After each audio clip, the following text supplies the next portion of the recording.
हाय, hello, नमस्कार. कशा सर्व? मस्त ना? मस्तच राहा. सर्वांना सर्वप्रथम श्री स्वामी समर्थ. तुमचं माझ्या प्रतीक्षा स्वामी सेवेकरी चॅनलवरती खूप खूप मनापासून स्वागत आहे. तुम्हाला सर्वांना आजचा दिवस खूप छान, मस्त आणि आरोग्यदायी जाओ. तर आज आपण जाणून घेणार आहे, घरात सतत भांडणं होत असतील, चिडचिड होत असतील आणि घरात कोणीही कोणाशी बोलत नसेल, तर त्यावरती छोटासा असा उपाय मी तुम्हाला सांगणार आहे. जे आज मी तुम्हाला 7 उपाय सांगणार आहे, त्यात तुम्हाला जे शक्य आहे ते तुम्ही करू शकता, तुमच्या इच्छेनुसार व तुमच्या क्षमतेनुसार. तर चला व्हिडिओला आपण सुरुवात करूया. घरातील शांततेसाठी 7 पारंपरिक स्वामी उपाय. 1.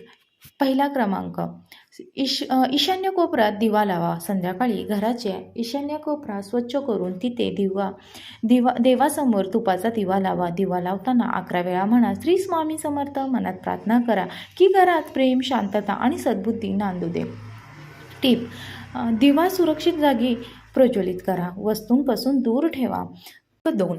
लवंगाचा दीप. श्रद्धेचा उपाय. काही भक्त तुपाच्या दिवेमध्ये 1 ते 2 लवंग अर्पण करून दीप लावतात आणि हा पारंपरिक श्रद्धेचा उपाय म्हणून करता येतो.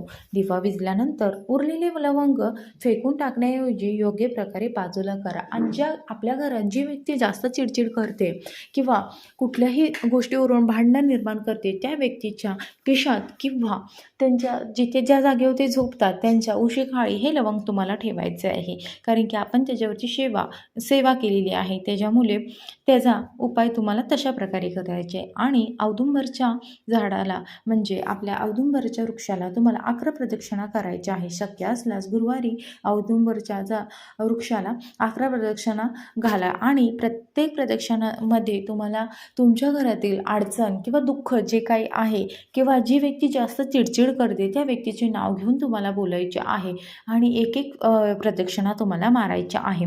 आणि श्री स्वामी समर्थांचे नामस्मरणही तुम्हाला करायचे आहे. आणि असा नमस्कार करा, झाडाला इजा होईल असे काही बांधू नका.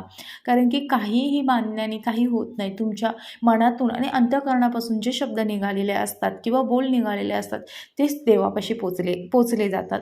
त्यामुळे शक्य असल्यास तुम्ही जे काही असेल ते औदुंबरच्या प्रदक्षिणा मारत्यावेळी दत्त महाराजांना किंवा स्वामी महाराजांना सांगू शकता. आता क्रमांक 4, सलग 11 गुरुवार सेवा. म्हणजे 11 गुरुवार स्वामींच्या मंदिरात किंवा घरी श्रद्धेने सेवा करा.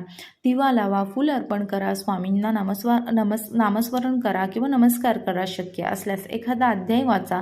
शेवटी प्रार्थनाही करा.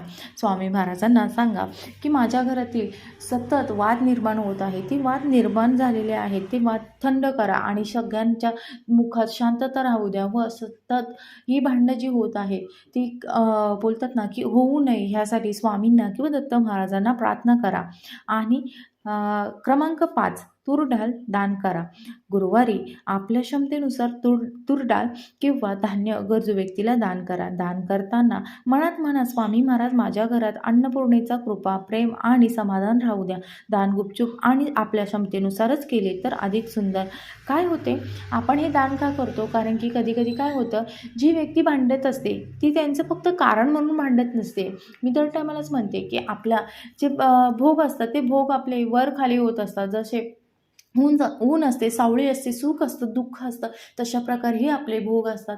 ते कधीतरी वर येतात तर कधीतरी खाली येतात. अशा प्रकारे आपला तराजू पाप पुण्याचा वर खाली येत असतो. मग त्या व्यक्तीचं कुठेतरी भोग असतात, प्रारब्ध असतात, ते वर आलेले असतात आणि मग ते कुठेतरी कमी होण्यासाठी आपण त्या व्यक्तीचे नावाने तूर डाळ तुम्ही दान करायचे. कुठलंही दान नाही, फक्त तुम्हाला तूर डाळच दान करायचे, हे लक्षात ठेवा.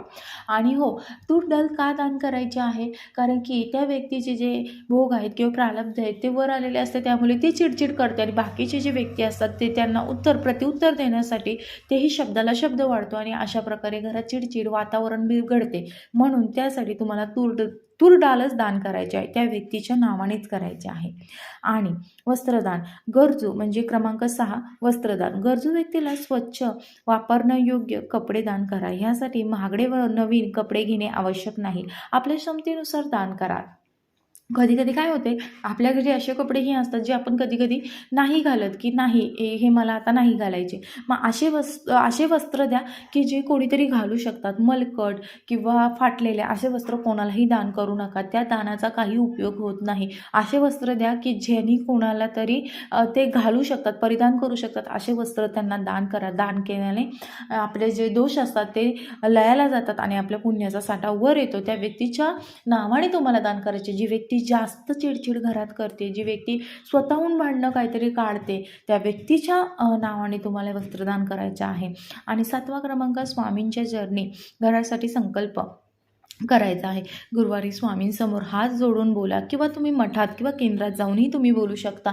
मला माहिती आहे की कधी-कधी आपण केंद्रात किंवा मठात गेलो का गुरुवार असतो त्यामुळे गर्दी अफाट असते. तर आपण काही स्वामींच्या समोरासमोर उभं राहून तर बोलू शकत नाही. जर तुम्हाला मठात किंवा केंद्रात बोलायचं असेल तर तुम्ही एक काम करा. तुम्ही एका साईडला उभे राहा किंवा बसा आणि तिथे तुम्ही स्वामी समर्थांना सांगा, स्वामी महाराज माझ्या घरातील सर्वांच्या मनाला शांतता दे आणि आमच्यातील गैरसमज दूर होऊ दे. रागाच्या जागी प्रेम आणि अहंकाराच्या जागी समजूत आणि दुःखाच्या जागी समाधान येऊ दे. माझ्या कुटुंबावर तुमची कृपादृष्टी सदैव राहू द्या. असे श्री स्वामी समर्थांना प्रार्थना तुम्हाला करायची आहे. हे लक्षात ठेवा. हे उपाय जर तुम्ही छोटे छोटे केले तर नक्कीच तुमच्या घरातील वातावरण बदलू शकते आणि घरातील सकारात्मक वातावरण निर्माण होईल. आणि हे 7 उपाय नक्की करा. आणि एक संध्याकाळी घरात दिवा लावा. सूर्यास्तानंतर घरात दिवा लावून श्री स्वामी समर्थांचे नामस्मरण करा. दिवा लावताना मनात प्रार्थना करा, स्वामी महाराज आमच्या घरातील अशांतता दूर होऊन सुखी शांती नांदू द्या. आणि क्रमांक 2 स्वामींच्या फोटोसमोर पाण्याचा तांब्याचे पात्र ठेवा. रात्री स्वामींच्या फोटोसमोर स्वच्छ पाणी ठेवून मनापासून प्रार्थना करा. सकाळी ते पाणी तुळशीला अर्पण करा. हा उपायही श्रद्धेने म्हणून करू शकता. क्रमांक 3 गुरुवारी श्री स्वामींना फुलं अर्पण करा. गुरुवारी श्री स्वामींच्या फोटोसमोर जर फुलं अर्पण करून श्री स्वामी समर्थांचे 108 वेळा नामस्मरण केले तरीही तुमच्या घरात बदल तुम्हाला नक्कीच जाणवेल.